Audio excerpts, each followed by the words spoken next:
Our next panel is titled Big Ideas, and I'm excited to hear about where the opportunities for alpha generation in ESG are.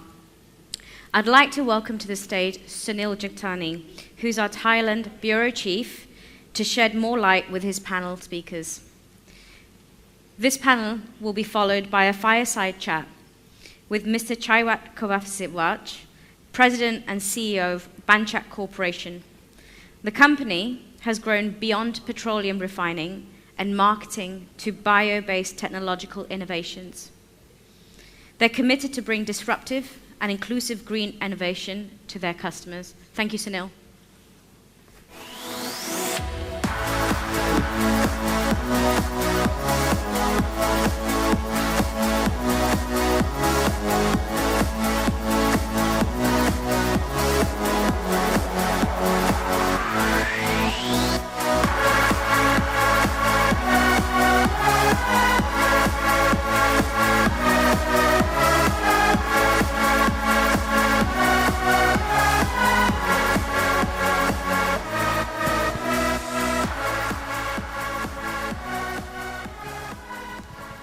Thank you very much. Good afternoon.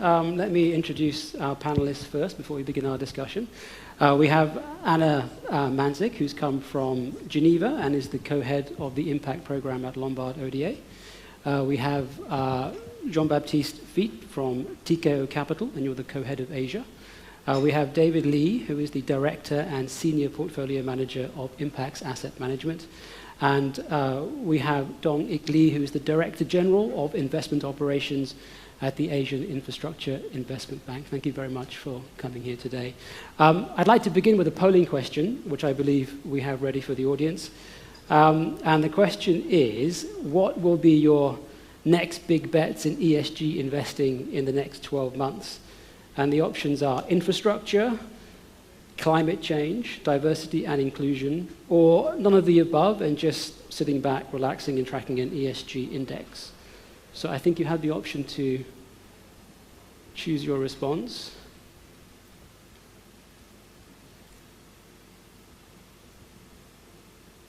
And it looks like it's a close race between climate change and diversity and inclusion, although it's testing my eyes quite a lot here.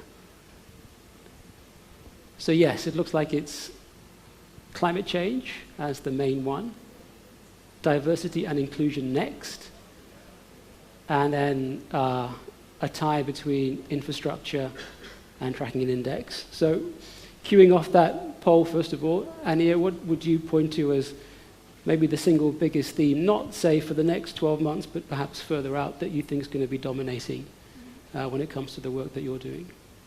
Sure. So I think we have a pretty broad approach, but one of the areas that we are looking at is obviously climate change. And from that point of view, I think we're looking at technologies which can somehow mitigate climate change in the environment. So we obviously look at the renewable space, but I think what's really interesting are some of the companies, whether it's Beyond Meat or companies active generally in the ag tech space. So, because it's one thing to just think of climate change and renewable energy, but I think a real issue that we have is how are we going to feed people in a sustainable way? And, the world's population keeps growing. We're going to hit 8 billion shortly. And if we're going to safeguard our environment, we need to find technology which can help us feed everybody safely and securely, but without destroying the planet. So that's a space that we're very focused on. How do you approach that within, because most of your vehicles are private equity vehicles. Correct. So how would you approach that within a private equity vehicle? So look, I think, we are focused on the private space, particularly equity investments rather than debt. And we approach that both through looking at, managers who are focused on the space, so as a fund-of-fund structure, but we're also looking for co-investments in the space. So we're active on both fronts, and I think that from a return diversification point of view, I think today the market is deep enough to allow us to do that and to generate I think we're effectively still looking for market rate returns. I think as some of the earlier panelists said, we don't believe that there is a trade-off between the impact space and performance. On the contrary, we actually think that in order to generate long-term returns, we need to invest sustainably, and that's really what's driving our investment selection. Okay, Jean-Baptiste, which theme would you pick out as the main one to focus on in the medium to long term? So I very much echo actually what Ania just said. We as a company actually involved all ESG principles. We have signed the UN PRI in 2014. Every employee joining has actually to sign the ESG charter. But we as investors are also very focused on developing ESG compatible investment strategies, and especially in private equity. So what we did actually, we launched this kind of energy transition fund a year ago. We launched it together with Total.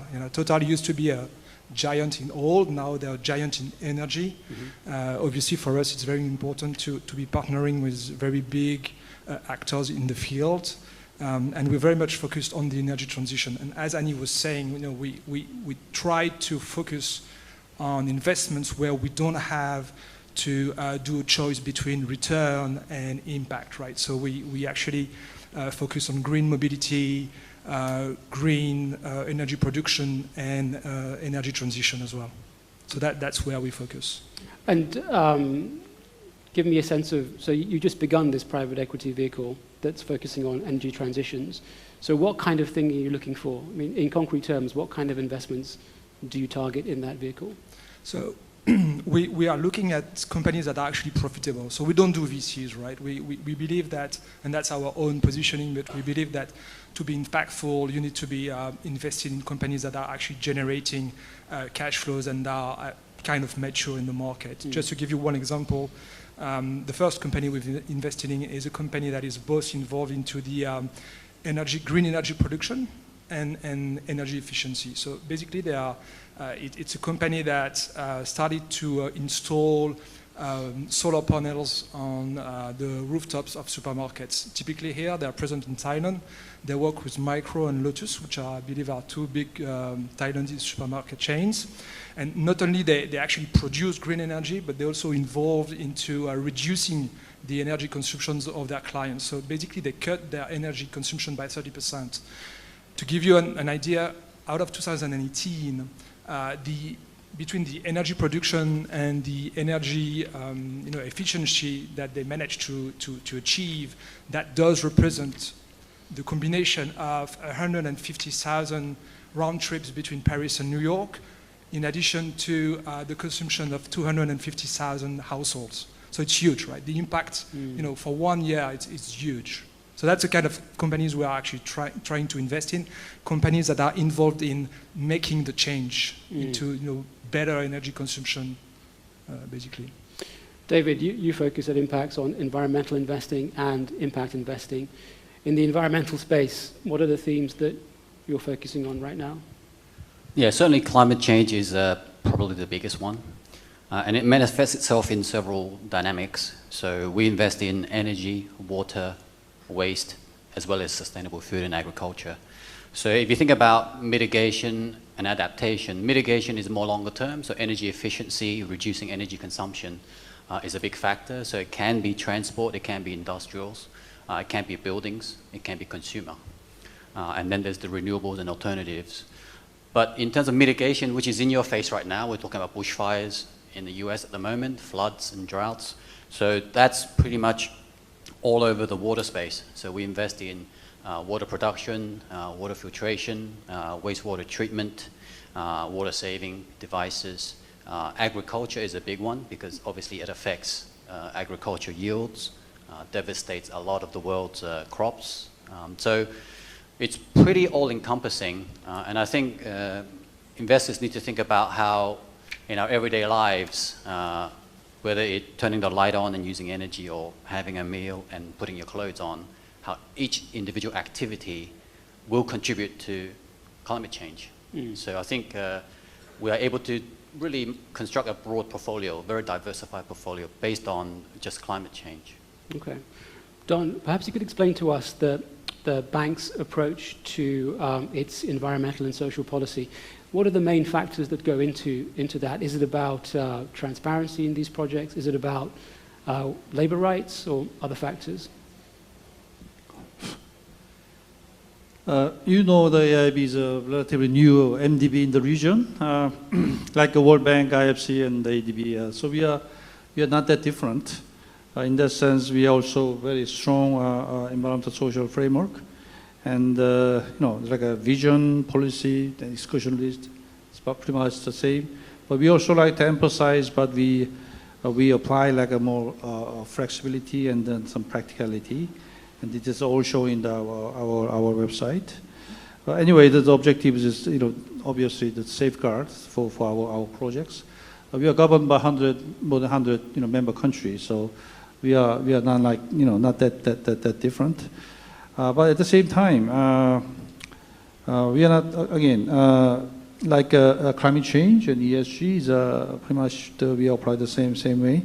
But at the same time, as a new MDB, we try to kind of create the market and, to be more kind of innovative, especially the latest activities in our capital markets. We also invest in private equity, and in fact, these days, when you look at the traditional MDB, you always go for like a debt financing, project financing, the greenfield project, but we also emphasize in the importance of the operating assets, for example, because the freeing unlocking the capital already in the system, so which is we call it another way of actually mobilizing capital. So there's an example like a securitization in Indian InvIT in the operating toll road assets. CRO, we work with the Clifford Capital of Singapore, creating the bank loan asset and the make another tranches. And the latest one is ESG, enhanced fixed income portfolio. Those are the things I think we kind of emphasize as a new trend and new activities by the AIB. Is there any concern that applying the framework of environmental and social responsibility, does that framework perhaps lead to certain projects being excluded that are important projects, or does it mean certain countries aren't as easy to work with? Or is it the reverse that actually leads to superior outcomes? I mean, how does that policy work in practice? Is that debate happening within the bank? Well, as I said, we are still MDB, but we are not like part of a Bretton Woods system. So the categorization and these are slightly different from, like, let's say, World Bank and the IFC family. But we all work together. In that sense, as I mentioned, we have like an exclusion list. We're not looking at the country by country basis, individual bottom up kind of screening, and we have a debarment list, and some cases are international sanction. International sanction is not exactly AIB is we're not in political climates, but the reality is actually international banking world is actually pretty much US and UK driven. So practically it's not easy to actually access the disbursement system. That's why those are the things kind of, other than that, we are pretty much open. We look at the deal by deal. In fact, up to now, more than 50 projects will get the board approval, and every single project we put the environmental social team as a very in-depth due diligence. Okay, let me broaden that theme out.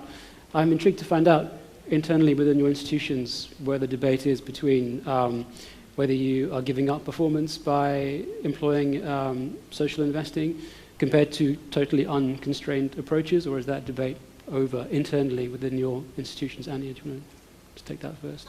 I think from an institution point of view, although we're not as old as LGT, but we've been around as an institution for 222 years, right? And we are family owned, so we also have that legacy to protect.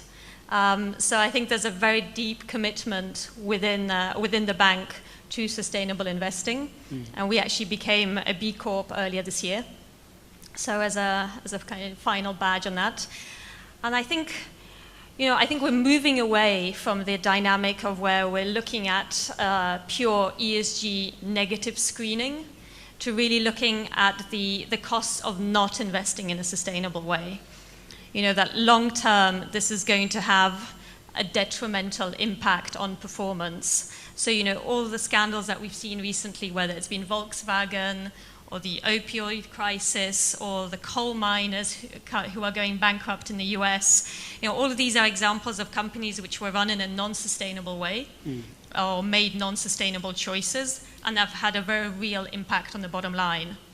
So I think somebody used the term future-proofing, and I think that's, in a way, that's what we're trying to do with our portfolios. And we, you know, although it's difficult still to convince clients sometimes that there is no trade-off, that debate is still ongoing, but internally as an institution, I don't think we see the trade-off anymore. We think, you know, the two are definitely aligned. Why are some institutional clients still hesitant to think in this different way? Is it because of a fiduciary responsibility, or is it something else? Definitely that's a concern for people. I think the problem is that, you know, as we discussed, there isn't enough clear data to support the argument at the moment. So there are a lot of studies out there, but they are quite conflicting. Some find that there is a material improvement in performance for companies who follow sustainable strategies. Some find that the improvement in performance is not so material. So I think until there is clear evidence on that from a data performance that I think people can use to show their boards, their investment committees, that debate will keep rolling. But, you know, I think it very much depends on the geography, on the type of institution. So, you know, from our European clients, we see that the Nordic institutions are much more advanced and much more willing to invest sustainably. They don't see that trade-off in performance either. You know, I'm based in Switzerland.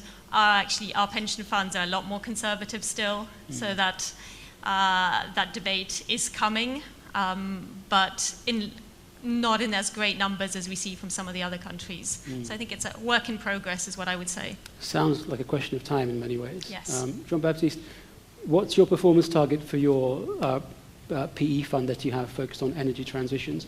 Is it different to what you would expect from a regular PE fund, or is the target pretty much the same? Actually, the target is very much the same. So we're targeting 25% growth, which is very much private equity target return.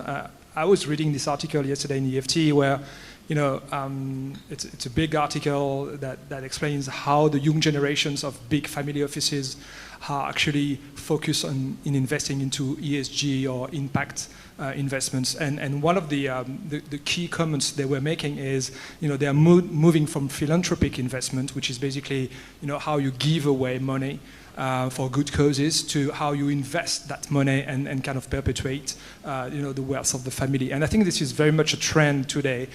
Investors are really not ready to trade, you know, performance on one hand for ESG investments. If they can achieve both, obviously that's much better for them, right? So, and that's what we are trying to give to our investors is both have an impact. And a true impact that is visible directly through the investment into our private equity funds, and at the same time achieve the same returns that they would have investing in, you know, generalist private equity funds, for example. David, in Asia, what's the reception like to the kind of products that you're offering, and where do you find traction, and conversely, where do you feel there's more progress to be made? Yeah, I think Asia is still behind the US and more so Europe in terms of reception or resonating with the ESG investing approach. Is that for both environmental and impact investing? Both, I think so, yeah. I think a number of reasons. A lot of the language could be quite confusing for Asian investors because we use sustainability, ESG, green interchangeably, and there's no real definition or measuring stick and parameters where people can just understand readily. So, and a lot of people try to do it themselves and think about it internally, but finding it very difficult because companies don't disclose a lot of this data because it calls for a lot of engagement with corporates to extract the information required to do ESG investing. So that's why I think they're still in this exploration stage. On top of that, I think you need a longer-term horizon. Investors in Asia tend to vote with their feet. If they don't like a company, they'll sell it. They don't see the connection with engagement and performance. And they're not equipped to do so, whereas institutions are able to engage and sit in front of the management and really discuss ESG issues and promote improvements and performance. So that is an education process which I think will take some time. How far behind do you think Asia is? I mean, how much progress do you think there is to be made? I think Europe has taken off like 10 years ago. I mean, Impax has been around for 20 years, and our funds really took off 10 years ago, in the US about 5 years ago. Asia, I think it's coming around in the next 2-3 years, I think. So, compared to Europe, you're talking 15 years. And amongst institutions, where's the demand coming from? Or where's the investment coming from?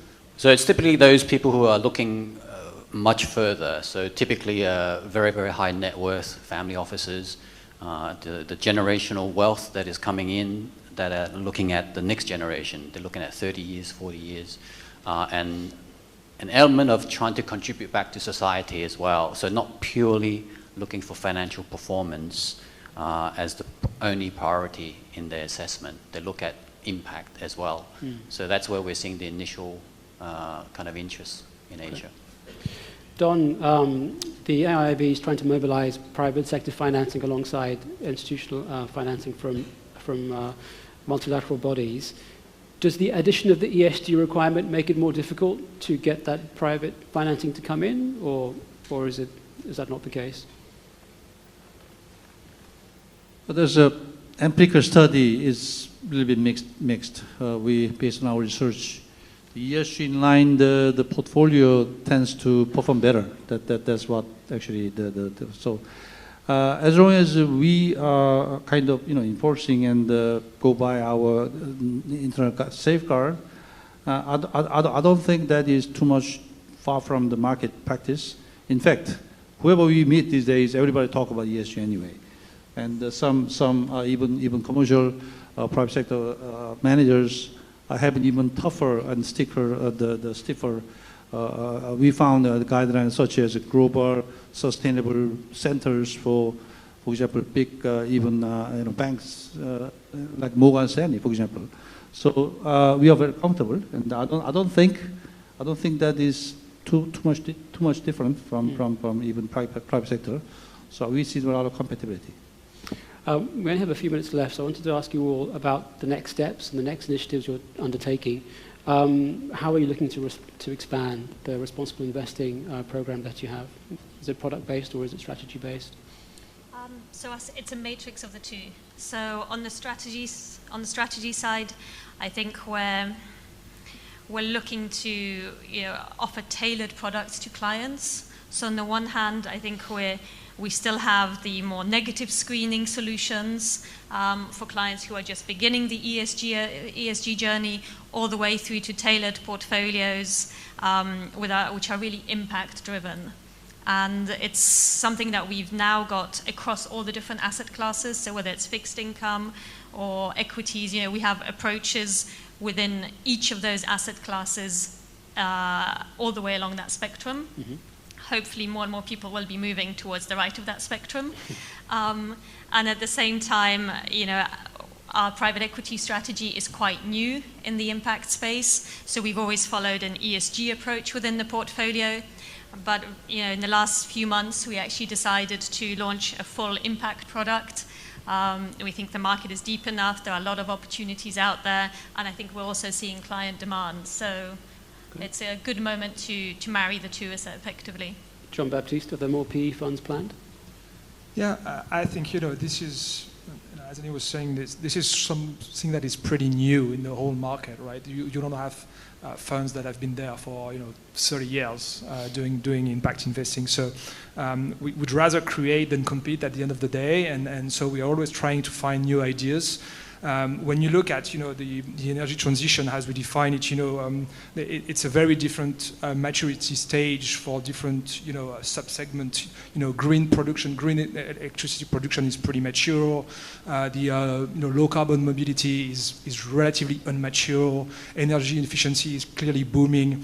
So this is moving basically. This is a sector that is really moving very fast, and we are trying to be on the edge and always trying to keep abreast of what's coming. And clearly, we are constantly looking at new ways to invest in that sector, and we might be launching a second fund focused on the same specific subject or on something newer, etc. But this is clearly something that is evolving. David, is it about launching new products, or are you looking to get more flows into the existing ones? It's both, and also geographically, as you mentioned, Asia is still early for us. We've been promoting in Asia for 10 years now. And also in terms of the products, we started off with environmental. We also have a water-specific product and also a sustainable food product. As these markets become deeper, more listed companies become available for us to invest in, then we're able to construct a diversified portfolio within that theme. Then we will bring out a standalone product. But some investors still prefer a much diverse, broader environmental portfolio. Okay. So that's more the traditional side of things. Yeah. Okay. Don, last word with you. You tied up with Aberdeen for a bond portfolio based around ESG. What are the next initiatives for the AIB in terms of raising private sector financing? So I'm glad you asked me a question that I think we know that. Actually, David was here this morning from Aberdeen, and I'd like to kind of give you actual example of what we did, and I think we are very kind of pleased to share with you. Actually, this product is actually a capital market product, not traditional, the infrastructure financing. This is a kind of hybrid in terms of actual banks project, but with the asset management project. So what I'm saying is, if you look at the global the institutional money, sophisticated, right-minded money in the especially European and the American, the trillions of dollars out there. Everybody we talk about the infrastructure funding gap, and how are we going to bring them over, especially in Asia and emerging market. That is exactly what our mandate is. But at the same time, we also try to ourselves financially sustainable, which means we also look for the return. So how are we going to achieve these two? So this is one example we come up with this. This is 5-year portfolio, fixed income, emerging market, Asia, a US dollar denominated bond. It's like a ALM insurance type of total return type of mandate. I'm sure you're familiar with that. So we created a separate account, $500 million, 50 names, $10 million each per name. So we made actually nice profile. And Aberdeen, they went through our RFP process. We selected Aberdeen. They have very strong, research in capability in Singapore. So they've been here. So we hired them as asset manager. But actually, we are the one actually driving in terms of enforcing our ESG guidelines and all the criteria. So it is total return and buy and hold. This is very important. So we don't want to be exposed to the mark-to-market risk because we are AAA, so we try to maintain we don't want to be exposed too much. So basically, nice portfolio, buy and hold, not much trading, actually 5-year return, total return. We see it's much higher than we just using money market instrument, at least 200, 300 basis over, because of emerging markets. The average credit rating is BB plus because we are talking about emerging markets. If you bring this project into, this portfolio into the American asset, that is maybe junk bond. But if you look at Asia, how many companies can issue global US dollar denominated bonds? Normally, there's a very, very well-run, established, maybe major SOEs, such as Philippines, Indonesia, Thailand, China. China is a big portion, that's why we have to adjust the country exposure limit. My point is, much better company than other, developed markets in the same rating. So this is what we call arbitrage. This is why hidden undervalued asset, because these companies, the credit ratings are retarded by their own country rating. You know what I'm saying? So that's why we see this is a very, very important factor of our approach to this portfolio. So if this is well understood, I'm sure there's a lot of money out there in the European space, because they've been looking for some kind of platform to reach out Asia's emerging market, fixed income and infrastructure space. That's why AIB love to do this kind of catalytic role, providing options and platform for them to look at, and we channel this money for long-term period for the Asian infrastructure fixed income area. Thank you very much, John. Please, a warm round of applause for our panelists for a very interesting discussion. Thank you very much. Thank you.